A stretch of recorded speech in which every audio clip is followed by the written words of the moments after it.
Assalamualaikum warahmatullahi wabarakatuh. Mari kita mulai kuliah hari ini ya. Nah, jadi pertama-tama hari ini kita akan melanjutkan kuliah dari pertemuan sebelumnya. Masih ada yang ingat nggak 2 minggu yang lalu sebelum kita libur banyak-banyak sekali itu kita belajar apa saja? Masih ada yang ingat nggak 2 minggu yang lalu belajar apa kita? 3 minggu kali ya, mungkin lebih tepatnya. Ayo, udah pada lupa ya. Nah, oke lah. Jadi hari ini kita akan belajar soal Microsoft Word. Jadi ada beberapa skill yang akan perlu kalian pelajari. Semua skill yang akan kita pelajari hari ini itu akan kalian butuhkan untuk mengerjakan tugas-tugas di prodi elektro gitu ya. Bahkan mungkin ada kenapa halo? Ya, bahkan kalau misalkan setelah kalian lulus pun, kalau misalkan dalam pekerjaan kalian harus banyak mengetik, insya Allah ini akan masih bermanfaat. Sebenarnya skill atau kemampuan mengetik dengan menggunakan Word itu ada banyak, tapi hari ini karena memang kesempatan kita hanya terbatas satu pertemuan aja, mungkin sampai jam 2 atau setengah 3, saya akan mempraktekkan beberapa hal utama yang akan perlu kalian gunakan ketika kalian misalkan mengerjakan tugas kuliah. Misalkan kalian harus bikin laporan atau mengumpulkan tugas untuk kuliah teknopreneur salah satunya. Kemudian nanti yang kedua, kalau misalkan kalian disuruh membuat karya tulis atau karya ilmiah atau proposal, saya harap ilmu yang kalian pelajari hari ini itu bisa kalian praktekkan. Apa saja ilmunya? Yang pertama, kita akan mengaplikasikan style dan heading. Kemudian, dari yang sudah kita format, style dan headingnya itu kita turunkan menjadi daftar isi otomatis. Selain daftar isi otomatis, ada juga daftar gambar dan daftar tabel. Kemudian selanjutnya kita akan membuat section break yang bisa kita manfaatkan untuk berbagai macam hal. Salah satunya adalah penomoran halaman dengan jenis yang berbeda. Misalkan yang halaman daftar isi, daftar tabel, dan daftar gambar menggunakan angka Romawi kecil, sedangkan untuk tubuh proposal atau tubuh karya tulis menggunakan angka Arab. Nah, kemudian yang terakhir, dan ini yang pasti dibutuhkan, apalagi nanti kalau kalian mengerjakan skripsi, adalah membuat sitasi dan daftar pustaka.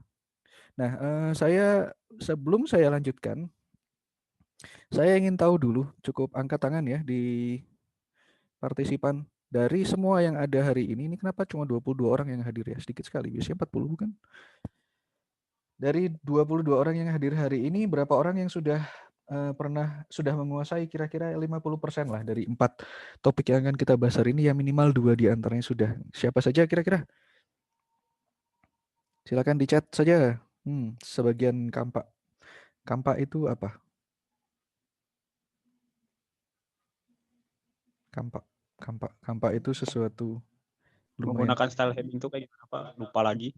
Jadi kalau misalkan judul bab, subbab 3.1, 3.1.1 itu siapa yang bisa? Oh, di kampus. Oke, iya. Siapa yang bisa? Oke, Dani bisa, Divana lumayan. Oke, yang lainnya ada? Oke, sip. Kalau misalkan hampir 80%, oh, alhamdulillah Nisa bisa. Nisa bisa semuanya atau bisa sebagian? Mana yang belum bisa? Baik, Rapi kita belajar sama-sama ya. Tidak sama sekali semuanya, alhamdulillah. Sip. Berarti insya Allah ilmu yang kita pelajari hari ini bisa bermanfaat. Yang di kampus, ini saya harap meskipun Ya, namanya insya Allah. sip. Nah, yang di kampus, ya mau pakai nickname game apa anak muda, tolong pakai nickname nama lengkap saja. Nanti kalau saya panggil nama gamenya jadi nggak lucu. Nah, saya harap yang di kampus meskipun nggak bisa langsung online pakai handphone kalian dan ada acara itu ya, memang ada acara beasiswa. Ya benar juga. Tapi yang minta izin ke saya tadi cuma orang 3 atau berapa kayaknya. Ya sudahlah. Nanti semoga tetap bisa dipelajari lewat rekaman YouTube yang akan saya share linknya setelah selesai kuliah hari ini seperti biasa. Oke, baik. Kenapa sih gitu? Kenapa kita perlu mengulang dan memahami gitu? Mungkin kalian semua yang waktu dulu SMA dan SMK pernah diajari beberapa topik yang akan saya ajarkan hari ini. Itu mungkin ya kayak mengulang pelajaran SD lah ya, 1 tambah 1 2, 2 tambah 2 4. Nah, tapi kenapa kita perlu mengulang dan memahami? Yang pertama, konsep word processor itu umumnya serupa gitu. Jadi kalau misalkan kalian nggak pakai Microsoft Word, rata-rata semua word processor yang lain atau peralatan mengetik yang lain itu konsepnya sama. Ada style, ada heading, ada daftar isi, ada citasi, ada daftar pustaka, dan yang lain-lain. Nah, kemudian selain itu, banyak tersedia layanan cloud untuk pengolahan kata. Nah, minggu lalu, bukan lebih tepatnya di pertemuan sebelumnya, kita sudah belajar tentang layanan cloud ya. Jadi ada aplikasi yang bisa kalian gunakan lewat internet tanpa bayar gitu ya, cuman lihat iklan aja sampai kembung. Tapi kurang lebih itu bisa kita pakai. Nah, ini ada online word processor, ada banyak jenisnya di situ. Ada Google Docs, ada Office Online, ada Zoho Writer, ada Keep, Dropbox Paper, Only Office, Writer W2 SKE dan yang lain-lain. Nah, kenapa kita perlu belajar skill mengetik? Yang pertama, karena di masa depan semua hal itu butuh diketik. Yang kedua, harus saya akui juga banyak sekali dosen-dosen yang seangkatan saya itu tidak menguasai ilmu mengetik dengan indah. Jadinya apa? Jadinya menambah ini ya, menambah PR buat teman-teman yang lain karena harus ada yang ngerapiin. Kalau misalkan kita ngirim dokumen, apalagi dokumennya dikirim ke luar negeri, itu harus rapi, ada formatnya. Kalau misalkan kalian punya cita-cita yang tinggi atau minimal kalian ingin mendaya gunakan kemampuan ini untuk mencari uang, misalkan saya gitu ya, saya juga dulu pernah jadi tukang terjemahin paper dan karya ilmiah atau penulis proposal profesional, ya kalau lagi darurat bisa ngerjain skripsi orang juga, itu perlu menguasai skill mengetik dengan baik. Percaya atau tidak, hanya sedikit orang yang menguasai ilmu mengetik dengan baik. Karena itulah kenapa saya mengajarkan kalian hari ini cara menggunakan Microsoft Word. Oke, harapan saya yang pertama gini, dengan belajar skill-skill ini, yang pertama kalian bisa mengerjakan semua tugas di masa depan di prodi elektro ataupun di lingkungan kerja kalian nanti, bisa diketik menggunakan word processor dengan cara yang baik. Selain kalian bisa menulis dengan baik, dengan rapi, kalian bisa membuat dokumen dengan format yang berbeda-beda dalam satu file saja. Kalian tidak perlu pisahkan halaman judul dari dokumen utama. Kalian tidak perlu pisahkan daftar isi dari halaman utama. Selain itu, gimana? Ya, ada suara si Bapak. Nah, kemudian kalau misalkan kalian mau menulis karya ilmiah, untuk menulis citasi dan daftar pustaka itu bisa dilakukan dengan lebih baik dan lebih mudah dan lebih cepat. Nah, tentu saja dengan semuanya yang diotomatisasi ya, mulai dari daftar isi, daftar pustaka, daftar gambar, daftar tabel, daftar pustaka, itu kalian bisa merapikan, menyiapkan dokumen dengan lebih cepat dan lebih baik. Dan itu bisa kalian tulis di kurikulum vitae kalian. Kemampuan untuk menulis lanjut seperti itu. Mohon yang tidak bertanya dimatikan ya mikrofonnya. Kalau misalkan mau bertanya, silakan chat dulu. Nanti saya baru di unmute seperti itu. Oke, sebelum saya lanjutkan, ada yang mau ditanyakan dulu? Ada yang mau disampaikan dulu terkait dengan materi kuliah hari ini?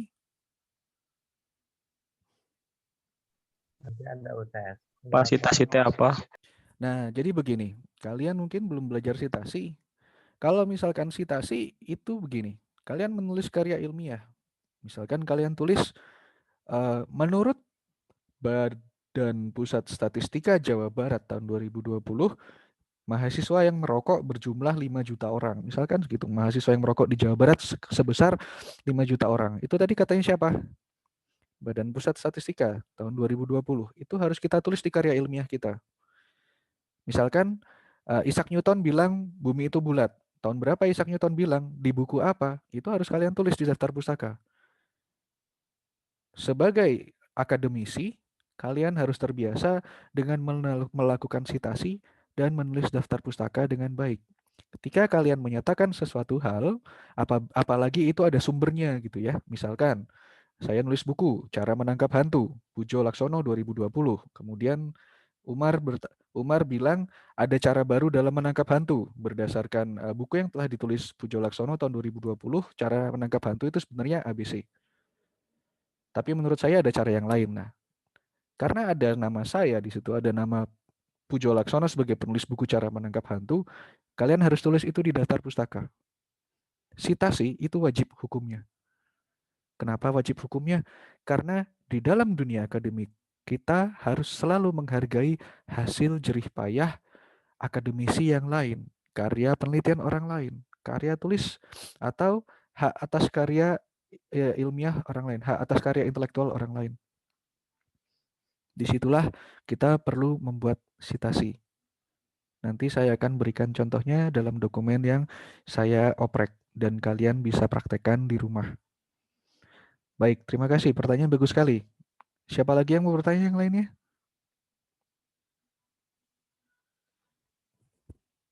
Ada lagi yang mau bertanya?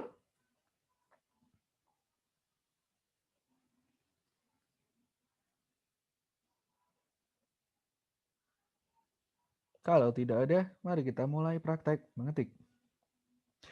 Saya mengambil dokumen ini dari proposal penelitian saya yang saya ajukan bersama dengan Pak Jaya dan Pak Mulki tahun 2019. Saya ambil satu bab saja karena saya anggap dari satu bab ini sudah bisa mewakili dari apa yang akan kalian temui di dalam mengetik tugas, menulis karya ilmiah, atau menyusun proposal.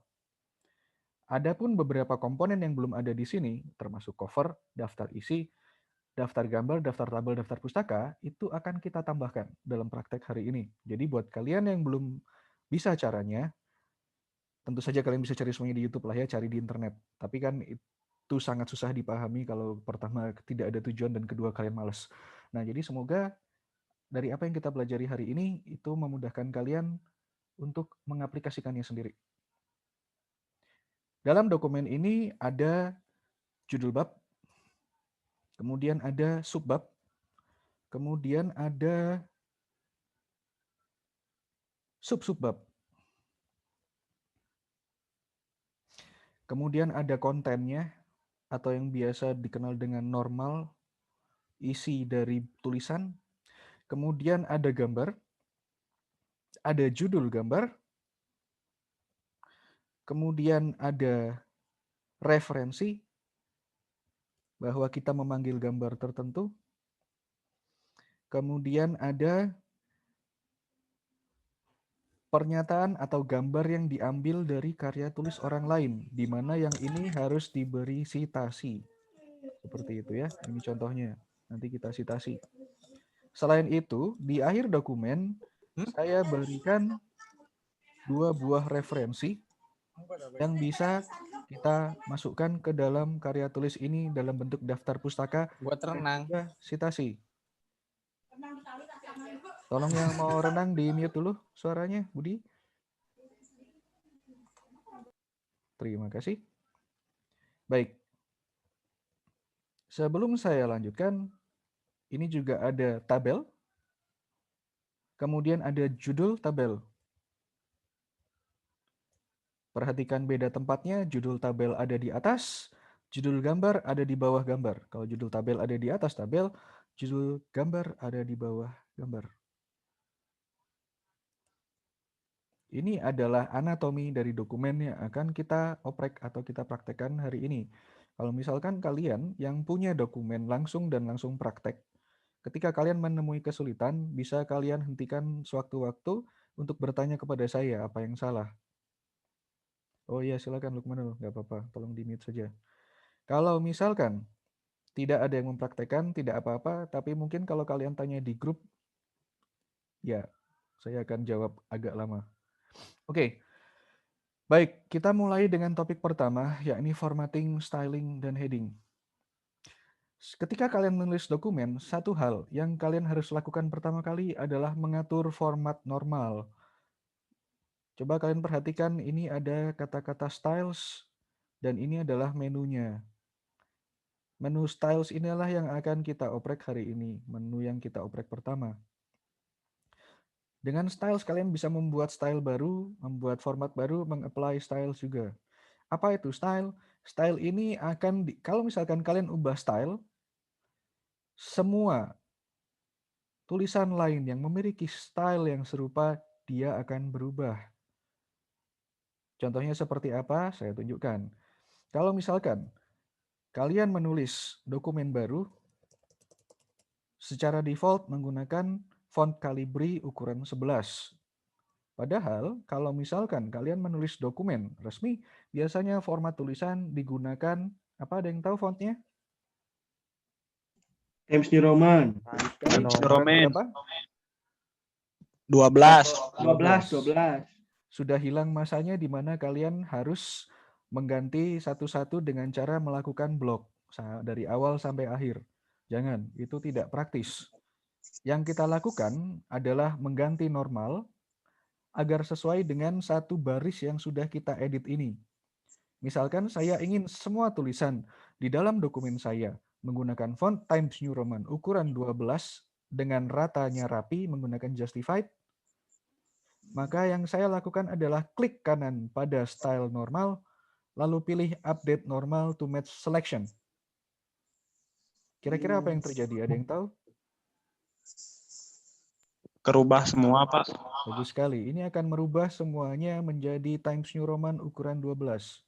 Kalian tidak perlu mengeblok dari awal sampai akhir. Semua tulisan formatnya akan berubah menjadi Times New Roman ukuran 12. Berarti yang di blok yang udah diganti aja gitu, Pak ya? Hanya satu baris saja, cukup satu baris. Oh iya, Pak, makasih. Nah, selanjutnya yang kita lakukan adalah untuk membuat heading. Apa itu heading? Heading adalah judul bab. Dalam styles biasanya ada urutan heading 1, tapi di sini tidak ada heading 2 ya. Mana heading 2? Heading 1, ada heading 2, ada heading 3, ada heading 4. Karena di sini tidak ada heading 2, maka kita bisa membuat style baru. Jadi bagaimana itu membuat heading? Cara membuat heading adalah kita membuat judul bab menjadi cetak tebal, rata tengah. Ada yang tahu gimana caranya agar tulisan bab 3 dan metode penelitian ini ganti baris?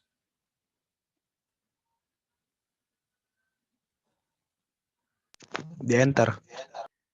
Nah, nanti kalau kita nulis daftar isi, akan terlihat bedanya. Tapi untuk saat ini kita bikin enter dulu.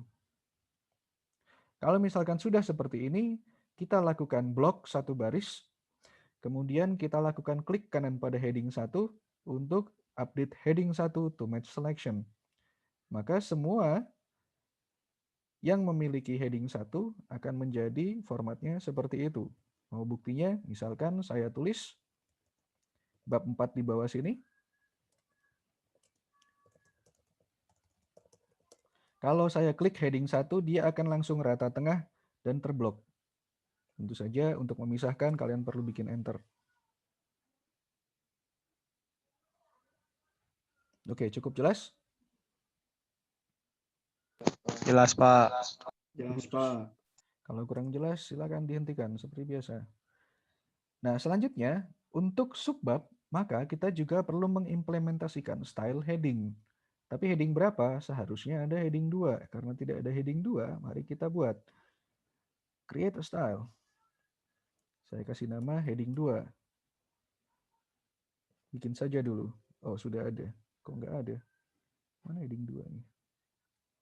Heading 2. Apply style. Nggak ada juga. Heading 2. Nah, heading 2. Kalau misalkan kita implementasikan heading 2, dia harusnya muncul seperti itu. Tapi kenapa tidak muncul? Nah, kalau misalkan tidak muncul, bisa kalian cari di apply style ya. Jadi panggil heading 2-nya di situ. Heading 2-nya sudah sesuai dengan keinginan kalian atau belum? Jawabannya belum. Kenapa belum? Karena kita perlu ada angka di depannya. 3 titik, 1 titik, spasi. Nah, ini harus dijadikan numbering dulu. Karena itu, kita format menjadi number. Format menjadi number yang bentuknya bertingkat. 3 titik, 1 titik. Nah, sudah. Ini sudah dianggap nomor. Jadi kita ingin semua heading 2 memiliki nomor otomatis di depannya. Bagaimana caranya? Karena kalau misalkan kita punya heading 2 selanjutnya, belum tentu ada nomornya. Karena itulah kita harus melakukan heading 2. Karena itulah kita harus melakukan modify. Ini tidak ada nomornya, bisa kalian lihat. Dimodify seperti apa? Modify sesuai pilihan. Jadi kita blok lagi yang sudah kita benahi, yang ada nomornya, bisa kalian lihat ada abu-abu di depannya.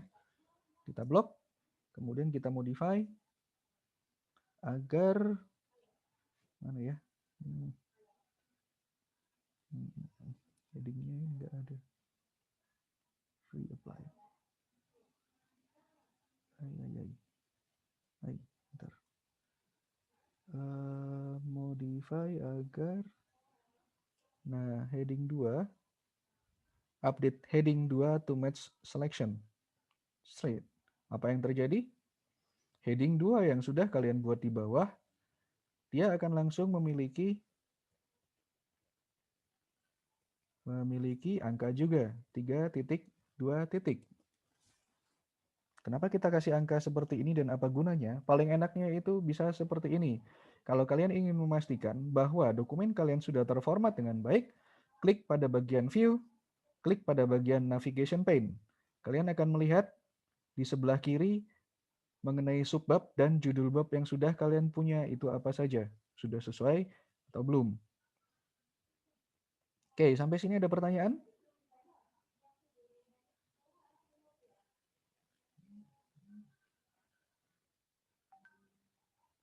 Alhamdulillah jelas, Pak. Oke, bagus.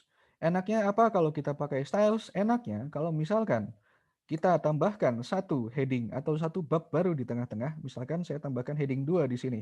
3.2-nya pindah ke atas. Yang di bawah otomatis 3.3. Di sebelah kiri kalian lihat daftar isi 3.2 bertambah yang baru, yang tadinya 3.2 jadi 3.3. Jadi kalian bisa melakukan pengeditan heading dengan cepat. Tidak perlu dicari satu-satu untuk diedit satu-satu kalau misalkan ada perubahan pada dokumen. Nah, itu tadi heading 2. Heading 1 biasanya untuk judul bab, heading 2 biasanya untuk subbab. Apa yang terjadi kalau misalkan kita ingin ada sub-subbab? Ya berarti kita harus buat formatnya menjadi sesuai yang kita inginkan dulu. 3.2.1, titik spasi. Otomatis dianggap angka, kalian bisa lihat ada abu-abu di depannya, lalu kita pilih. Kemudian kita klik kanan di heading 3 untuk pilih update heading 3 to match selection. Jadi lain kali, kalau kalian ingin menambah heading 3, kalian tinggal klik baris yang ingin kalian aplikasikan, lalu kalian klik format heading yang kalian inginkan. Jangan salah pilih, karena kalau kalian pilih satu paragraf menjadi heading, maka dia akan menjadi heading semua. Oke, saya undo. Itulah bagaimana kita mengaplikasikan heading pada judul bab dan bab. Enaknya apa kalau kita sudah pakai heading? Enaknya kalau kalian mau nulis daftar isi salah satunya. Ada yang tahu bagaimana cara menambah satu halaman baru? Atau bagaimana lompat satu halaman pakai apa?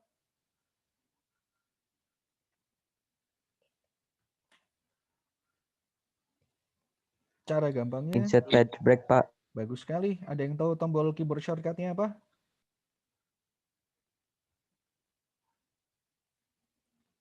Tombol keyboard shortcut-nya adalah apa? Ada yang tahu? Next page, Pak. Next page. Ya, break next page ya, itu yang itu section break next page nanti. Nanti kita belajar tentang itu. Sekarang kita belajar page break dulu. Kalau ingin menambah satu halaman kosong, otomatis kalian tinggal pencet tombol Ctrl dan Enter. Hup. Nanti kalian akan dapat satu break kosong, satu halaman kosong. Ada yang tahu gimana caranya menambahkan daftar isi?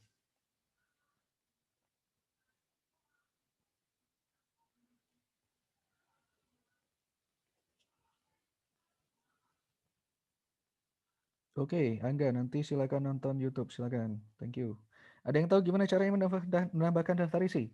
Oke lah, sebelum kita masuk daftar isi, ada yang tahu gimana caranya kita menambahkan nomor halaman?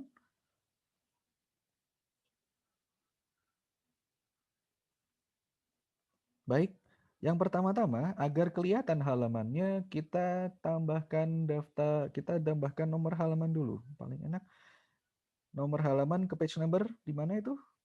Bagian insert ya. Insert. Kemudian pilih page number. Di sini kalian misalkan tambahkan nomor halaman di bagian kanan bawah. Simsalabim 1, 2, 3. Kalian sudah punya nomor halaman biasa. Kalau seperti kata Doraemon, nomor halaman biasa. Nah, sekarang yang kita lakukan adalah menambahkan daftar isi. Cara menambahkan daftar isi otomatis adalah kalian klik menu references di atas.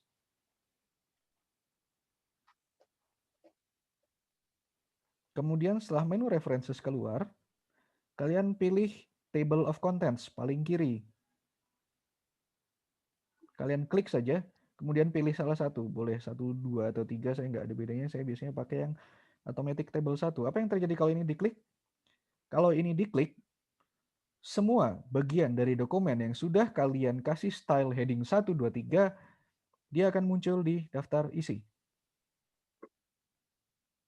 Jadinya seperti ini. Tadi yang sudah kita tulis muncul di sini. Bagaimana caranya agar daftar isinya juga muncul, Pak? Gampang. Ini tinggal diganti tulisannya, daftar isi.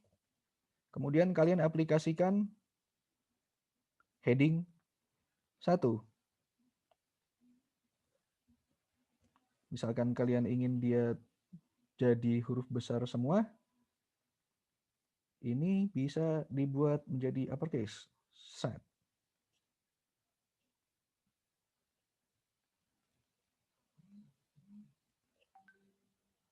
Nah, jangan manual anak muda. Itulah gunanya otomatisasi dalam ngetik. Magic kan ya? Tolong dipraktekkan sendiri nanti. Nah, tadi kan saya bilang, kalau misalkan untuk memisah bab 3 dengan metode penelitian, itu nanti munculnya jadi seperti ini. Bab 3 halaman 2, metode penelitian halaman 2. Ya, itu kan dua hal yang sama. Gimana caranya agar dia munculnya dalam satu baris? Jawabannya adalah untuk memisahkannya jangan pakai enter. Untuk memisahkannya, kalian pakai shift enter.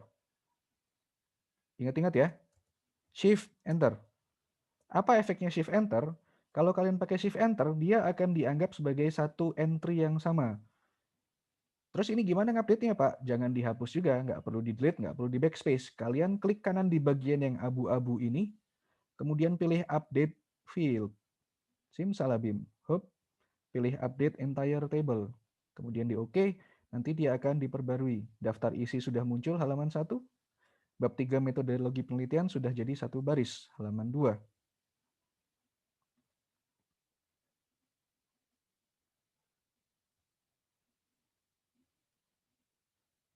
Oke, sampai sini ada yang mau ditanyakan?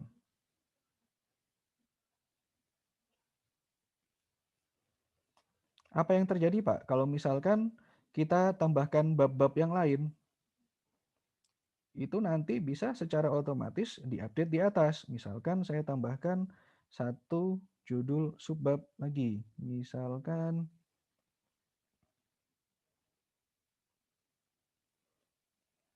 ini normal jadinya geser.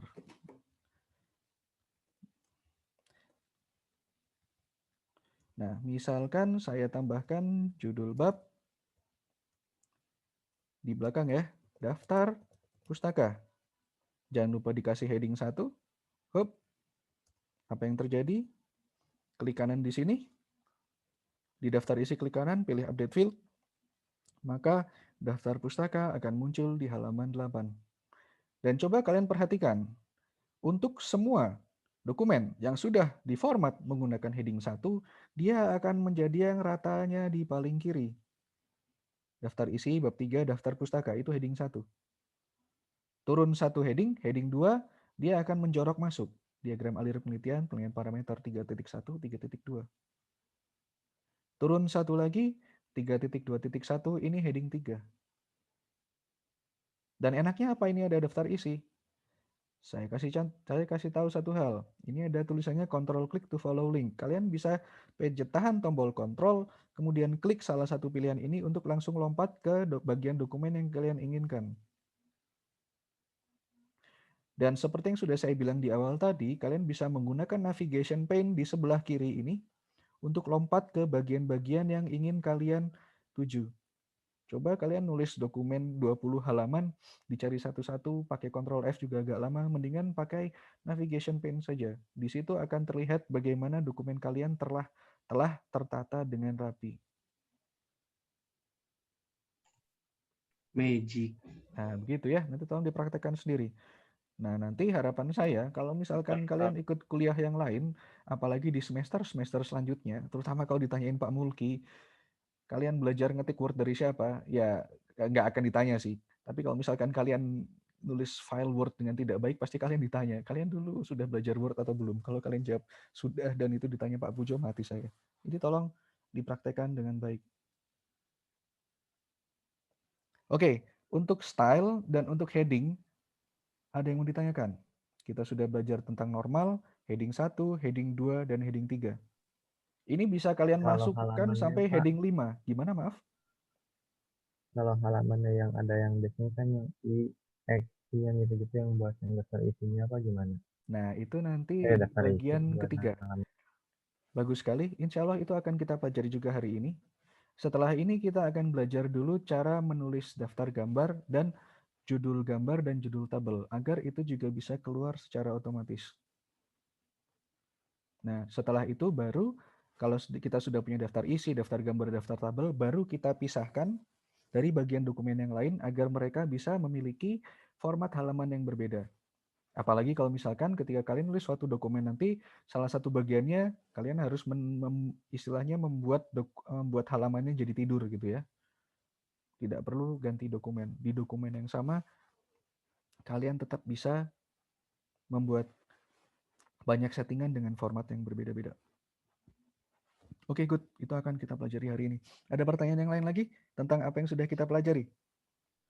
Pak, izin bertanya, Pak. Boleh. Kan biasanya saya tuh kalau buat dokumen, nah kadang yang udah dirapi-rapi, ketika saya pindahin ke HP atau enggak saya mau print, kadang si dokumennya tuh jadi berantakan lagi. Itu kenapa ya, Pak? Karena ketika Anda membuka file yang sudah kalian ketik itu tidak menggunakan Microsoft Word. Kalau misalkan ngetiknya pakai Word, bukannya pakai yang lain, itu biasanya berantakan. Karena itu, kalau misalkan kalian mau ngetik dokumen, atau kalian mau ngeprint, mau mencetak dokumen, atau membuka dokumen di tempat lain, agar formatnya tidak berubah, kalian ekspor itu dokumen menjadi PDF. Kalau kalian sudah puas dengan tampilan yang kalian miliki. Kadang-kadang kalau di printer itu biasanya mereka nggak pakai Microsoft Word, mereka pakai OpenOffice. Kalau di pusat pengeprintan ya, kadang-kadang Word-nya juga, atau mungkin versi Word-nya yang lama, itu akan mengubah settingan dari Word, dari file yang sudah kalian ketik. Terutama kalau kalian ngetiknya pakai Word yang beda versi, entah versi kalian yang paling lebih baru atau yang lebih lama dari Word yang dipakai untuk membuka filenya. Karena itu, kalau misalkan kalian sudah puas dengan format dokumen yang sudah kalian buat, bikin jadi PDF dulu, baru dioper-oper, baru di print. Seperti itu. Gitu ya. Baik, Pak. Terima kasih banyak. Oke, good. Sama-sama. Terima kasih sudah bertanya. Yang lain ada yang mau bertanya? Kita masih punya waktu 2 menit. Setelah itu saya akan kasih link Zoom baru di grup. Pak, izin bertanya, Pak. Boleh, silakan. Pak, kan kalau buat tuh misalnya bab 1, bab 2 jadi beda dokumen gitu, Pak. Oh, tidak Jadi perlu. pack numbernya jadi ngubah-ngubah lagi gitu, Pak. Oh, Jadi gimana, Pak? jadi repot ya. Nah, tujuan Iya, kita Pak. belajar hari ini itu agar kalian tidak perlu ganti-ganti file untuk menulis satu file yang banyak. Misalkan saya mau nambahkan bab 4 gitu ya di bawah ya. Menggunakan file yang sama, kalian tinggal selipkan bab 4 sebelum daftar pustaka. Ada yang tahu tadi gimana cara ngasih page break pakai tombol apa kombinasinya? Shift sama enter, Pak. Kalau shift enter itu untuk ganti bab. Control enter, Pak. Control enter, Pak. Good. Nah, saya tuliskan bab 4. Domon belum minum. Siapa minum? Saya tuliskan bab 4 di atas ya. Bab 4. Mana bab 4 nih? Bukan. Bab 4 itu di sini. Bab 4 judulnya analisis pekerjaan atau pekerjaan analisis lah. Atau di apply settingannya sebagai heading 1. Dia ada di mana? Halaman 8. Apa yang terjadi dengan daftar isi? Kita klik kanan di daftar isi, update field. Maka kita akan mendapatkan bab 4 sebelum daftar pustaka halaman 8. Tidak ada lagi ganti nomor halaman secara manual. Oke, paham? Jadi semua bab mulai dari cover sampai lampiran itu bisa ditulis dalam satu file Word saja. Jadi kalian nggak perlu bingung untuk menomori halaman, apalagi menomori secara manual. Sudah jangan. Oke? Karena waktunya juga sudah hampir habis untuk 40 menit gratisan kita, saya end dulu. Nanti saya akan buat link yang baru, silakan bergabung dengan link yang saya beri di grup ya. Terima kasih. Assalamualaikum.